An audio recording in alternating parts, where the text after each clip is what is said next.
I asked people for help, and what showed up was something that should never have existed.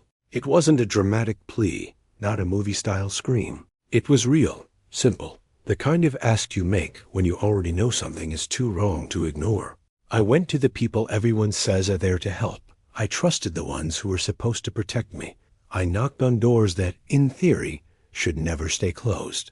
And still, nothing happened. No reply, no presence, no hand reaching back. Just the heavy silence of people who choose not to get involved when the danger isn't theirs. In that moment, it hit me in a brutal way. It wasn't only fear of what could happen to me. It was realizing I was completely alone. Alone in the wrong place, at the wrong time, surrounded by an indifference that hurts more than any visible threat. Abandonment doesn't arrive all at once. It seeps in slowly. First you believe someone is still going to show up. Then you start making excuses for everyone's absence. Until, all of a sudden, you realize no one is coming. And that's when something breaks inside you. I grew up hearing that the world runs on rules, that there are clear lines between what's safe and what's dangerous, between what's real and what shouldn't exist. In that instant, those rules stopped making sense. What was supposed to protect me failed. What I'd been taught to trust simply wasn't there. And when that truth settles in, your body reacts before your mind does. Your heart races, the air feels heavier, sounds turn distant. It's like you're outside your own body, watching someone realize they've been left behind. Maybe if you're hearing this, you've been through something similar. Not exactly the same, but close enough to recognize the feeling. That moment when you realize you're down to just yourself. That moment when asking for help feels pointless because nobody answers. This story doesn't start with monsters or mystery. It starts with abandonment. It starts with the pain of trusting people and discovering that when I needed them most, they weren't there. And it's important to understand that before anything else, because everything that came after was born out of that empty space. If someone had shown up, if even one person had done what they promised, none of this would have happened. But absence creates room. And empty spaces have a way of getting filled by things that don't follow the rules we know. While I waited, trying to decide if it was still worth insisting, I started to feel something off in the air. It wasn't immediate fear. It was a different awareness, like I wasn't completely alone anymore, even though I couldn't see anyone. Your mind tries to explain, tries to rationalize, because accepting the unexplainable is always the last resort. I still believed the biggest threat came from what I could see, what I could understand. I was wrong. Before I go on, I want you to write in the comments where you're watching from. City, state, country. That matters, because this story doesn't belong to one place. It crosses boundaries, happens to different people in different contexts, but with the same feeling of abandonment. No matter where you are, if something here hits you, it's because this kind of experience isn't as rare as people like to think. What stayed with me most wasn't only the lack of help, it was how clearly I saw that, in that situation, I wasn't anyone's priority. Once you understand that, you start seeing the world differently. Promises of safety start to sound hollow. Speeches about protection feel disconnected from real life. And it's in that emotional state, raw and exposed, that something completely unexpected draws closer. I didn't know it yet, but that was the exact moment my idea of danger was going to change forever. Because when everything fails, when the ones who should protect you turn into absence, the line between threat and salvation starts to blur. And it was right there, at that breaking point, that I realized I wasn't dealing with human abandonment anymore. I was dealing with the presence of something I never imagined I'd need. After that instant, when I felt something shift around me, my first reaction was to cling to what still seemed logical.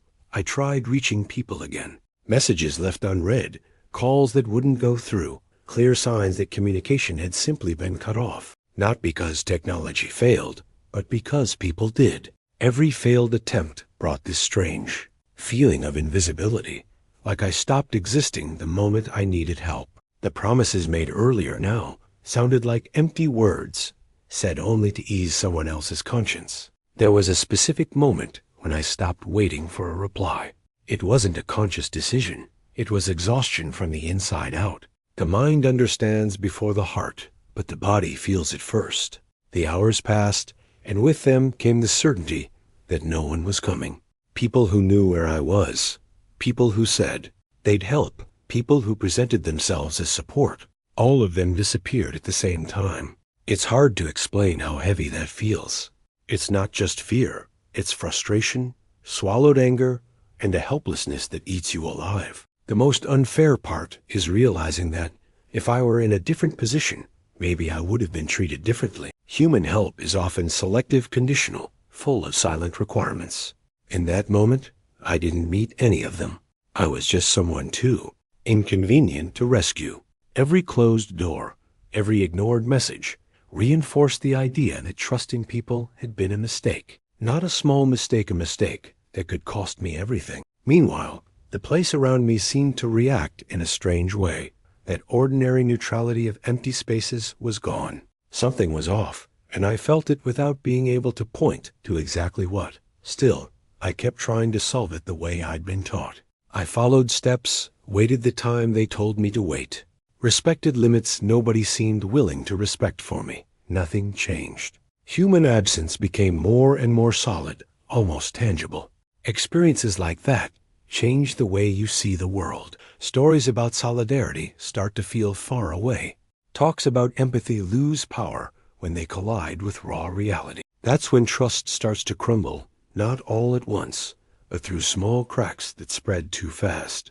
Every unanswered attempt widened those cracks until there was nothing solid left to hold on to. If you've ever felt something like that, write "no one came" in the comments. Those two words carry a brutal weight for anyone who's lived them. It's not self-pity, it's memory. And memory doesn't fade easily. I started to understand that, in that place and in that moment, I couldn't count on anyone but myself. That realization is terrifying, but it's also revealing. It strips away illusions and leaves only what's real. There were clear promises before any of this began. Promises of a quick return, follow-up, support. Every one of them was broken without explanation. Silence became the default answer. And once silence sets in, your mind starts turning against you. Negative thoughts take space. Fear mixes with distrust, and every sound around you feels like it's carrying an invisible threat. I couldn't tell anymore if the danger was the situation itself or the complete lack of backup. As time went on, it became obvious that waiting for human help was only stretching out the risk. That realization didn't bring relief, it brought a tightness in my chest. Accepting you've been abandoned takes a kind of strength nobody teaches you how to build. And right there, something inside me changed. The expectation died. In its place, a different attention was born, sharper, more primal. When civilization fails, instinct takes over. If this part of the story is landing for you, comment "trust shattered." Those words capture what happens when people fail you over and over. From that point on, I wasn't looking around expecting someone to show up. I was watching everything like I was being watched. The injustice hadn't gone away, but it had transformed into constant alertness. Something was about to happen, and I could feel it had nothing to do with pleas for help or human promises. Every extra second without an answer reinforced an uncomfortable truth. I was on my own. And when you reach that conclusion, you start noticing things you used to ignore. Sounds that don't repeat. Subtle movements. A presence that doesn't announce itself. I still didn't know what it was, but I knew it wasn't coming from the same people who left me there. Human help had failed completely, and in that absolute emptiness, something different began to move closer, quiet, steady, as if it had always been there, just waiting for the right moment to reveal itself. The place I was in wasn't just remote, it was forgotten, not only in a geographic sense, but in a human one. One of those spaces people avoid mentioning, let alone visiting, like ignoring it is a way to keep distance from what they don't understand. I'd heard offhand comments about that area before, warnings dressed up as jokes. Stories told in low voices, always followed by uneasy laughter. Nothing solid enough to stop someone from going, but enough to plant an uncomfortable doubt. In that moment, alone and with no human protection of any kind, those memories suddenly felt heavier. The environment didn't help. The isolation was total. There were no clear signs of recent human presence, no steady movement, no background noise that gives you a false sense of safety. It was a silence that wasn't empty. It was loaded. The kind of silence that makes you hear your own heartbeat, feel your body react to every tiny stimulus. Out there, any mistake became bigger. Any slip could be final. And I was completely exposed. As time passed, I started noticing details I would have missed before. Marks in the ground that didn't look natural. Trails that appeared and disappeared without logic. Trees broken in a strange way, like something big had moved through without caring to hide its tracks. It wasn't immediate fear. It was constant warning, a persistent sense that this place didn't tolerate distraction. The absence of human help made it worse, because there was no room to count on a rescue or a quick fix.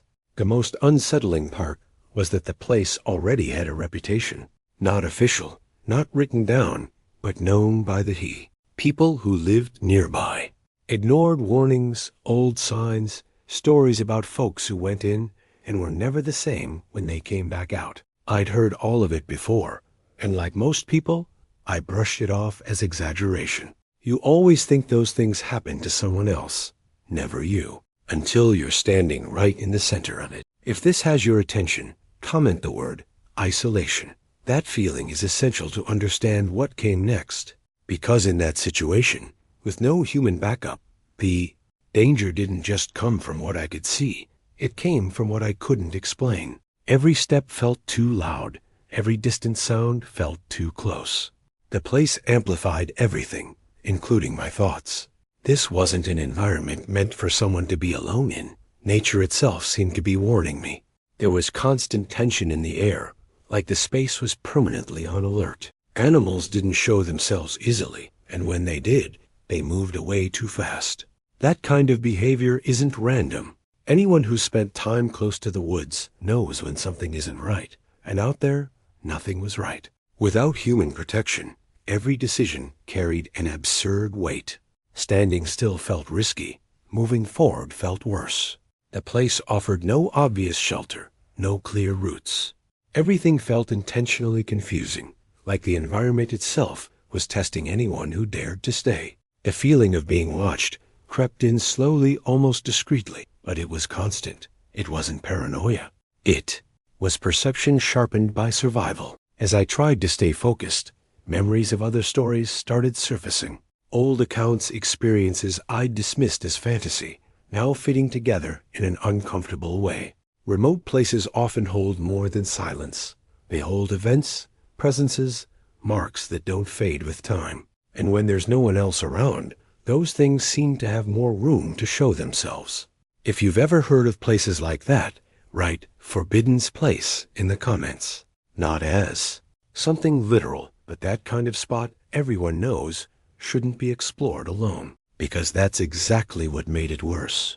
I was where I shouldn't have been, in the wrong way, at the most vulnerable moment possible. Human help had failed, and the environment didn't forgive mistakes.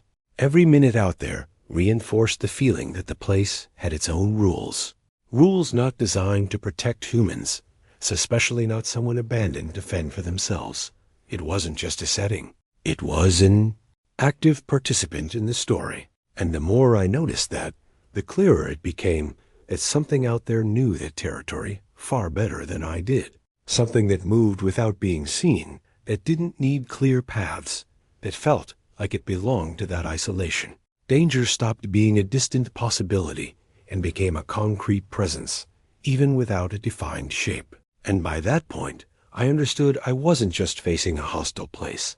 I was facing a situation where human absence had made room for something that had always been there, watching, waiting, adapting. I still hadn't seen anything, but I could feel the isolation wasn't complete anymore. A silent coexistence was happening, and I was right in the middle of it, not knowing whether what was moving closer was a threat or something completely different from anything I'd imagined. That's when I realized danger wasn't a distant possibility anymore. It had taken shape. It didn't show up in an obvious way. It didn't appear all at once like in overblown stories. It came in small signs, subtle but impossible to ignore when you're alone and alert. Footsteps that didn't match my rhythm, branches snapping at irregular intervals, movement that always seemed to mirror my position. Even when I stopped completely, it wasn't coincidence. Not by then. The feeling of being followed became undeniable. The body reacts before reason, and mine was already in survival mode. Every muscle tight, every breath measured, every decision made. By instinct, I knew it wasn't a normal animal. The pattern didn't fit. Animals avoid confrontation when they sense risk, but whatever it was kept coming with intent. There was no rush, there was strategy. And that's what's most terrifying, when no one is watching, when there are no witnesses, when there's no one to step in. The place that already felt hostile now became a closed arena. Options shrank fast. Running could draw too much attention. Staying still meant exposure. Trying to hide felt pointless. The threat didn't need to fully reveal itself to be real. It controlled the space, ruled the territory in silence. It felt like I'd stepped into something that wasn't mine, and now I was paying for it. In that moment, any hope of human help was gone. There were no expectations left, no more pleas. Only the urgent need to stay alive. Imminent violence doesn't need physical contact to be felt. It hangs in the air, in constant pressure, in the certainty that if something happened, no one would know. No one would hear. No one would arrive in time. That kind of vulnerability changes everything. You stop thinking in ideal solutions and start thinking in borrowed seconds. If you understand the weight of that, comment survival mode. That phase is crucial because it's where a lot of things could have ended right there. I started moving more carefully, watching every detail, trying to anticipate movements I couldn't see. Fear wasn't paralyzing it. It was focused. And that's dangerous because it means the situation has already crossed a normal line. There was a moment when I felt like I was being boxed in, not physically, but strategically. Like that presence was testing my reactions, measuring how far I'd go, how long I'd hold out. Violence doesn't have to be immediate to be real. Sometimes it builds slowly, creating psychological pressure that wears you down more than a direct attack. And in that place, without human protection, that pressure felt calculated. The sound of my own movement felt too loud, while whatever was watching stayed almost invisible. It creates a brutal imbalance. You feel exposed, predictable, while the other side controls everything. The threat wasn't only physical, it was mental. Every step I took felt too easy to track. Every attempt to change direction felt anticipated, like it knew the terrain, the shortcuts, the edges. I didn't. If anything like this has ever given you chills before, write real danger in the comments, because that's what separates an ordinary story from something that stays with you forever. There was no exaggeration, no dramatizing. There was concrete risk to my life. I knew with uncomfortable clarity that if nothing changed, the outcome wouldn't be good. There was no room for mistakes. One slip could mean the end. What's most disturbing is that all of it happened in silence. No screams, no fight yet, no clear sign for anyone outside to notice. Danger thrives when nobody's looking. It feels comfortable, without witnesses, certain there won't be immediate consequences. And I was in that exact situation, invisible to the world, exposed to something that didn't need to hide. Every time I tried to pull away, the sense of closeness increased. Not necessarily faster, just closer. Like the distance was shrinking little by little, on purpose. That isn't random behavior. That's control. And realizing that made my stomach turn. I wasn't dealing with something impulsive. I was dealing with something that chose when to act. The tension reached a point where I stopped thinking about later. There was no future in that mindset, only now. Did danger have a face? Not yet. A defined shape? Not completely. But it had intent, it had presence, and it had control. And in that specific moment, it was clear the situation had already crossed every acceptable limit. If nothing interfered, if nothing broke that pattern, the result was inevitable. It was exactly when that certainty settled in, when the violence felt like it was about to become real, that something in the environment shifted again. Not in a calm way, not in a way I could explain. It simply changed. And that change didn't come from me, or from the threat closing in, but from something bigger, quieter, something that seemed to have been watching from the beginning, waiting for the exact moment to show itself. In that exact interval, when everything pointed to the worst being seconds away, the feeling changed abruptly. It wasn't relief. It wasn't instant safety. It was unease. Something different had entered the scene. Something that didn't move like the earlier threat. Something that didn't carry the same direct intent. The first awareness didn't come through my eyes. It came through the atmosphere.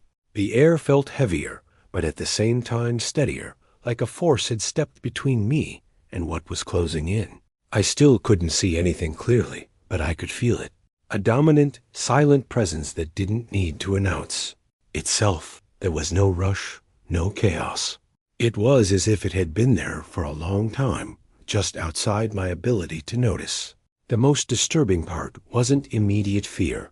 It was the realization that I hadn't been alone for longer than I'd thought. While humans stayed absent, while requests went unanswered, something had been watching in silence. When I finally grasped the size of that presence, the shock didn't come with panic. It came with confusion.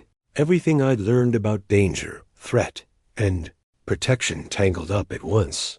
It didn't behave like an ordinary predator, and it wasn't like the thing that had been stalking me. There was control, awareness of space, a clear sense of territory, and I was inside it. It didn't reveal itself all at once. It came in details. A shift in the shadows, a height impossible to confuse with anything familiar, a solidity that didn't match legends or exaggerated stories. It wasn't something ghostly. It wasn't fear playing tricks on me. It was physical, present too real. And still, it showed no immediate intent to attack. That's what flips expectations on their head. If this part has you hooked, comment real presence, because that's what changes the entire direction of the story. Whatever was there didn't need to prove strength. The strength simply existed. You could see its dominance in the way everything around it responded. The earlier danger, until then seemingly in control, began to retreat. Not in a sudden sprint, but cautiously, like something that recognizes when it's no longer at the top. The name people give it came later. In that moment, there was no label, no cultural reference, no comfortable comparison. There was only the awareness that I was facing something that should never exist, and yet it did. Not as a storybook monster, but as a presence of that place integrated into the environment, part of it. Human absence clashed violently with that silent presence that seemed to have been there all along. Strangest part is I didn't feel hatred coming from. I didn't feel violence aimed at me.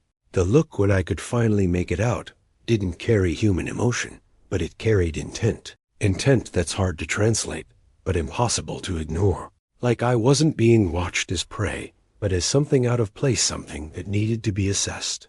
And somehow, that was more comforting than the chaos before. As I tried to process what was happening, I realized the threat that had surrounded me was no longer closing in. The silence changed quality. It wasn't oppressive anymore. It was attentive. The presence that had arrived seemed to take up all the space it needed without effort, without display. It didn't have to assert itself. It already was dominant. And in that instant, it was clear that if anything bad was going to happen, it wouldn't come from that direction. If you've heard stories like this and never took them seriously, right? It's not a legend. This story isn't built on myth. It's built on lived experience. The bigger shock wasn't seeing something that defies explanation. It was realizing that while humans failed completely, something considered impossible was right there alert, responding to what was happening. The logic flips in a way that's hard to sit with. I felt small, not only physically, but in understanding. Everything I thought I knew about that place, about safety, about threat, was incomplete. It didn't move too close, didn't invade my space aggressively. It kept a measured distance enough to be noticed, enough to be respected, like it was there for a specific reason, and that reason wasn't to hurt me. The awareness that it had been watching longer than I realized sent a chill through me. How many times had I been in that place thinking I was alone? How many times had I trusted human absence without knowing something had always been there, silent, alert, dominant? That thought changes everything, because it turns the idea of solitude into something completely different. Bigfoot, what many would call it later, didn't arrive as a classic savior, and it didn't arrive as an immediate threat. It arrived as presence. And in that context, presence meant control of the scene. The danger that had seemed inevitable now hesitated. The environment that had felt hostile now seemed aligned with that figure. I still didn't understand what role it would play in my survival, but one thing was clear. Something had interfered with the natural course of what was about to happen.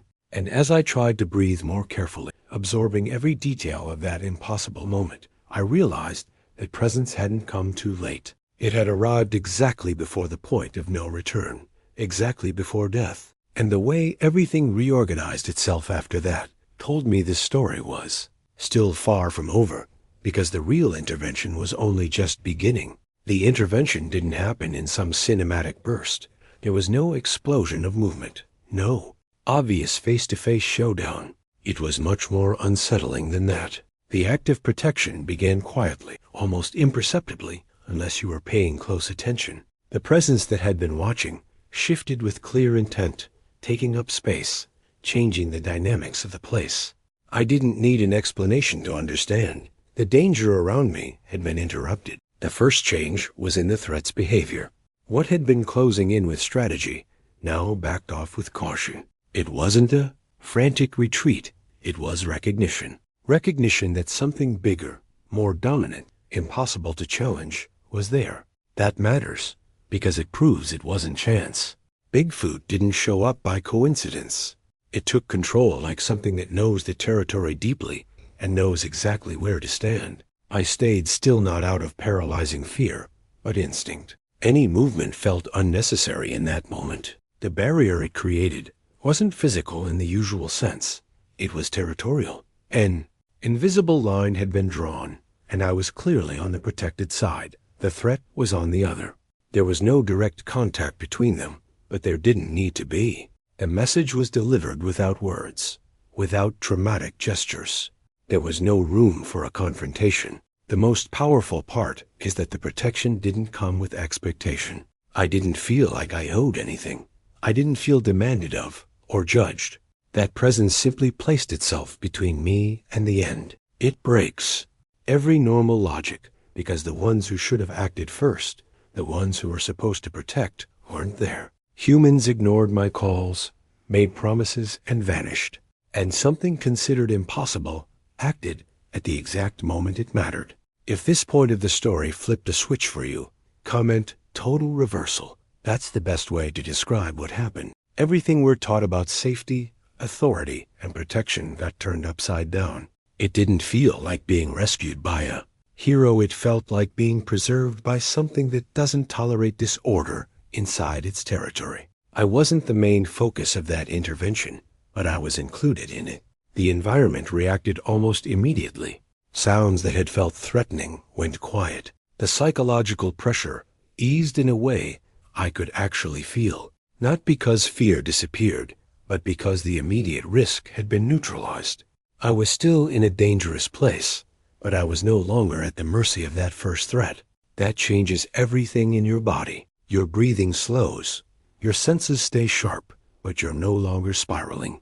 The protection wasn't a single gesture, was a decision. Bigfoot stayed long enough to ensure the threat wouldn't return. There was no need for pursuit, no explicit violence. Its presence alone reestablished a clear hierarchy. That detail shatters a lot of popular narratives, because it doesn't fit the idea of a mindless, out-of-control creature. If anything, what I saw was calculation, dominance, and restraint. Meanwhile, I started to understand the scale of what was happening, not in supernatural terms, but practical ones. Something that should never exist was doing what nobody else did. It was protecting. It was preventing a tragic outcome. And it did it without needing recognition, without needing to be seen. That creates a massive inner conflict, because it forces you to re-evaluate everything you believe about danger and salvation. If this is hitting you, comment, "It protected me." That phrase captures the shock of that moment. It's not comfortable to accept. It's not easy to process that in a life or death situation, the decisive intervention came from something most people would rather deny or mock. But experience doesn't ask permission to be real. It simply is. I didn't feel safe enough to fully relax. The presence stayed there steady, vigilant. There was no direct contact, no excessive closeness. It was like a silent agreement was being respected. I stayed where I was. It kept the threat away. That improbable balance held long enough for me to understand something crucial, that protection wasn't improvised. It was deliberate. The reversal felt even sharper when I thought about everything I'd done earlier to get human help. Steps, requests, trust. Everything failed. Nothing answered. And there, in that extreme scenario, something outside human structures acted efficiently, precisely, decisively. That doesn't romanticize it just exposes an uncomfortable truth. Sometimes the last place you expect action is where it actually comes from. The hardest part to describe is the feeling of gratitude mixed with respect. It wasn't a typical emotional gratitude. It was a quiet recognition that the intervention had cost, risk, and choice behind it. I wasn't special. I wasn't chosen. I was vulnerable, and something decided it wouldn't end that way. That awareness carries weight. Time felt different while it lasted. I can't say exactly how long passed, but it was long enough to break the cycle of stalking and imminent violence. The danger didn't come back. The space was reclaimed by what had always been there, and I remained as a temporary presence tolerated, protected as long as necessary. As all of this unfolded, a certainty started forming slowly. What protected me hadn't shown up to save humans in general, but it also hadn't acted by accident. A limit was being enforced, a line that couldn't be crossed. And I was alive because someone or something chose to intervene when nobody else was watching, when everything suggested it was already too late. After the threat was neutralized and the place slipped into that strange balance, something happened that marked me more than any chase or physical danger. Eye contact. It wasn't immediate or abrupt. It was gradual, almost respectful. I felt it before I saw it. The presence adjusted, and for the first time, it wasn't just a force occupying space. It was a gaze, directed at me. There was no rage, no violent impulse, none of that instinctive aggression we associate with danger. What was there was awareness. When our eyes met, time seemed to slow in a way that's hard to explain. It wasn't an ordinary second. It was a dense pause, loaded with meaning. I wasn't being watched as prey or as an enemy. There was assessment, recognition, and something even more unsettling, decision. It hadn't happened by reflex. It wasn't an automatic territorial reaction. There was intent behind what had been done. That detail changes everything, because once you sense intent, you stop seeing it as a creature simply reacting to its environment. You start facing it as something that chose to act, and that choice carries moral weight. The gaze didn't demand submission, didn't ask anything of me. It was steady, deep, attentive. A look that seemed to say I was there by permission, not by accident. And that creates a brutal inner conflict, because it challenges the way we're taught to separate human from everything that isn't. If this part is impacting you, comment, there was a choice. That's what that look communicated. It wasn't blind instinct. It was conscious decision. The absence of aggression in that moment was almost more unsettling than hatred would have been, because it showed self-control, limits, and a calculated intervention, not an impulsive one. I felt something close to respect, not because I wanted to, but because it was impossible not to. Gaze didn't diminish me, didn't threaten me. It placed me exactly where I belonged in that situation. Someone who went where they shouldn't have, became vulnerable, was protected, and now had to understand what had just happened. There was no verbal communication, no clear gestures, but the message was strong enough that it didn't need words. That moment humanizes something many people prefer to keep in the realm of legend or fear, because when there's conscious eye contact, there's recognition. Of the other, there's awareness of consequence. It knew I was there, because humans failed. It knew I wasn't part of the threat, and more than that, it knew it could have ignored everything. But it didn't. That deepens the moral conflict in a way you can't dodge. As I held that gaze, I realized there was no empty curiosity. There was attention, like it was trying to understand something in me, too. Not as an object, but as a temporary presence inside its territory. That silent exchange didn't last long, but it left deep marks. Because in that instant, it was clear I wasn't facing something irrational. I was facing something that understood more than many humans understood that day. If you've ever felt something like this in accounts like these, comment it wasn't a monster. That word carries what this moment represents. The look didn't absolve me, didn't condemn me. It simply recognized. And that recognition creates a strange, uncomfortable responsibility. Because after that, I couldn't reduce it to fear or fantasy anymore. A silent relationship had been formed in that instant. The hardest part to accept is that that gaze carried more humanity than the complete absence of the people I trusted. Not literally, but in the sense of functional empathy. Action happened where abandonment should have been. Protection happened where indifference should have been. And that shatters any simple good versus evil narrative. The story turns gray, complex, impossible to fit into easy labels. The eye contact broke. There was no added tension, no implied threat. There was closure like that moment had served a specific purpose. The presence remained, but now at a slightly greater distance, enough to make it clear the intervention was done, but vigilance remained. I wasn't fully out of danger, but I wasn't alone in the same way anymore. That look is what turned everything into something impossible to forget, because it wasn't just an isolated act of protection. It was a conscious choice, made by something many people deny exists. And when you're saved by a choice, not by chance, it changes how you carry the story. It changes how you see the world, people, and the borders between what we believe is real and what we'd rather ignore. As I tried to process that moment, I felt there was still something not fully revealed. The look had communicated a lot, but not everything. There was a deeper layer to that experience, something I couldn't name yet, but that was beginning to form. Inside me, the story wasn't over, because that eye contact wasn't a period. It was a quiet warning that what came next would carry an even heavier meaning. After that, nothing inside me went back to where it had been. There was no gradual return to normal, because normal had been broken for good. Trust, which used to feel automatic, almost invisible, now required conscious effort. I didn't believe the same promises. I didn't react to the same words the same way. I couldn't easily accept the idea that someone would be there just because they said they would. Something shifted internally, and there was no pretending it hadn't. The most immediate emotional consequence was inner silence. A different silence than the one in that isolated place, but just as heavy. I started watching more and speaking less. I began hearing what wasn't said, noticing absences more clearly than presences. Human authority, which used to carry automatic weight, lost its grip. Not because everyone fails, but because the people who should have acted didn't. And that leaves deep marks hard to explain. To someone who's never needed trust and been ignored, protection took on a different meaning. It wasn't a badge, a title, or a verbal promise anymore. Protection became action.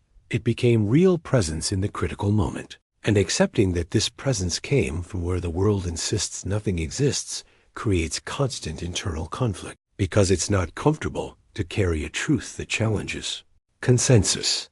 It's not easy to hold on to an experience that dismantles simple explanations, but it's also not possible to erase what was lived. If this has happened to you on any level, comment, "It was never the same." That phrase captures what lingers.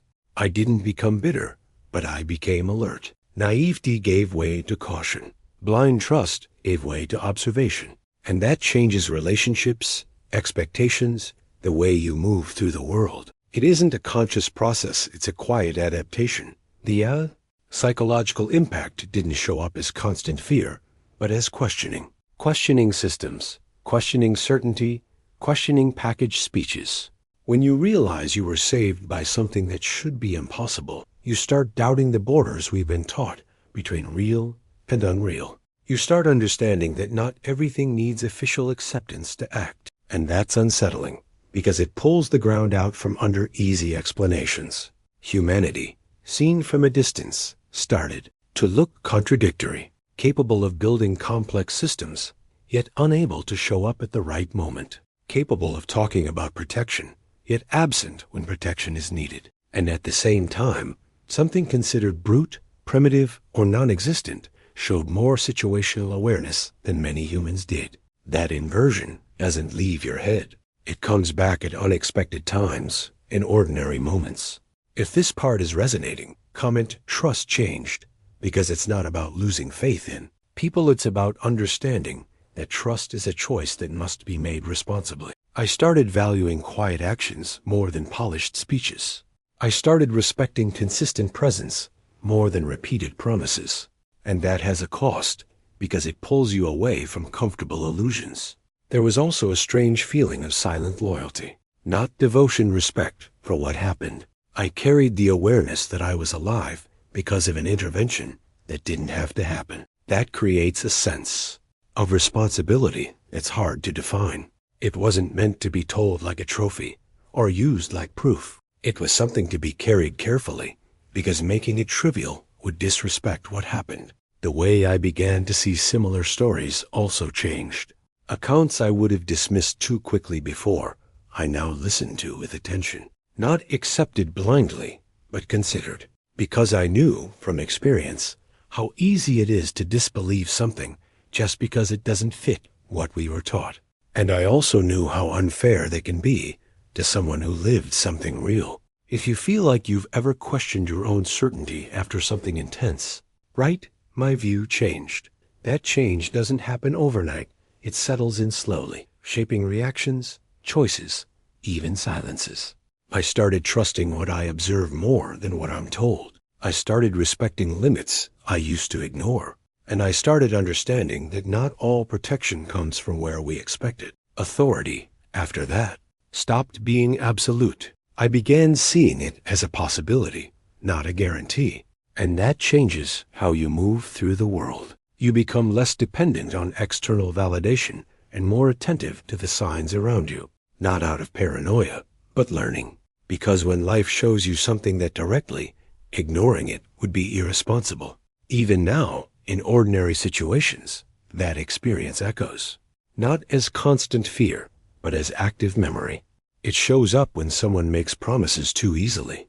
It shows up when I see someone being ignored in a critical moment. It shows up when I realize how often we trust fragile structures without questioning. And it shows up most of all when I remember that the protection that truly mattered came from where nobody was looking. This story didn't turn me into a cynic. It made me aware that the world is more complex than we like to admit, aware that the line between humanity and brutality isn't always where we think it is, and aware that sometimes what saves us doesn't ask for recognition, doesn't seek approval, and doesn't need official permission to do the right thing. As I tried to move forward, rebuilding something like normal, I realized the experience hadn't completely ended inside me.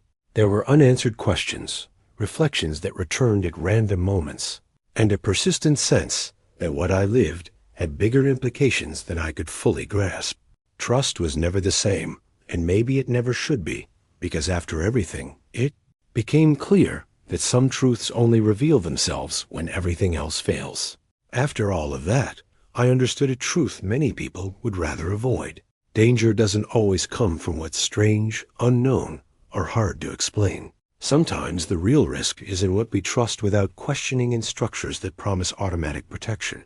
In people who claim they're present, but disappear when the moment demands real action. That awareness doesn't come from baseless suspicion. It comes from experience. I'm not telling this story to convince anyone or to prove a specific existence. I don't need that. What matters is the warning it leaves behind. The world isn't as orderly as we're taught to believe. There are forces, presences, and decisions happening outside our comfort zone, outside official narratives, outside what's socially acceptable. Ignoring it doesn't make anyone safer. It just makes them more vulnerable. The biggest lesson wasn't about creatures, legends, or mysteries. It was about choice. Who chooses to act when nobody's watching? Who chooses to protect without applause, recognition, or promises? And who chooses to look away when helping requires more than words? That reversal is uncomfortable, but it has to be faced, because it reveals far more about humanity than it does about anything else. Maybe the hardest truth to accept is this: protection doesn't always come from where we expect it, and danger doesn't always show up the way we were taught to fear. Once you understand that, you start seeing the world differently, not with paranoia, but with awareness. Not with constant fear, but with real attention. And that change doesn't reverse. If this story shook any of your certainty, hold on to that. Not everything needs an immediate explanation. Some experiences are meant to open questions, not close them. And that's exactly where the discomfort lies, the discomfort so many people try to avoid. On your screen right now, there's another video. It's also part of the Matriarch Secrets, but it digs into a different truth, one more angle people rarely talk about. It isn't directly connected to this story, but it speaks to the same core idea, what most people would rather ignore. Watch the next video, then tell me in the comments which line stayed with you the most after all of this.